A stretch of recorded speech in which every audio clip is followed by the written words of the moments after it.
Quota బియ్యమేనా ఇయి? అవును sir. మన రైసే సార్. అంతేనా? ఆ! ఎవరు రూపాయికి ఇస్తున్నారా? తెలీదా? ఫ్రీగా ఇస్తున్నారు సార్. ఓకే. ఇది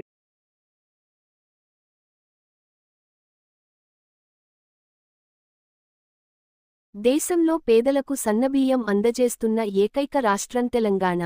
ప్రభుత్వం ప్రతిష్టాత్మకంగా తీసుకున్న సన్నబియ్యం కార్యక్రమంలో భాగంగా శనివారం రఘునాథపాలెం మండలం బూడిదంపాడు గ్రామంలో లబ్ధిదారుడు గుడిబండ్ల రాజారావు ఇంట్లో మంత్రి తుమ్మల నాగేశ్వరరావు, పోలీసు కమిషనర్ సునీల్ దత్, జిల్లా ఇన్ఛార్జ్ కలెక్టర్ శ్రీజ, జిల్లా పరిషత్ అధికారి దీక్షారైనాలతో కలిసి భోజనం చేశారు.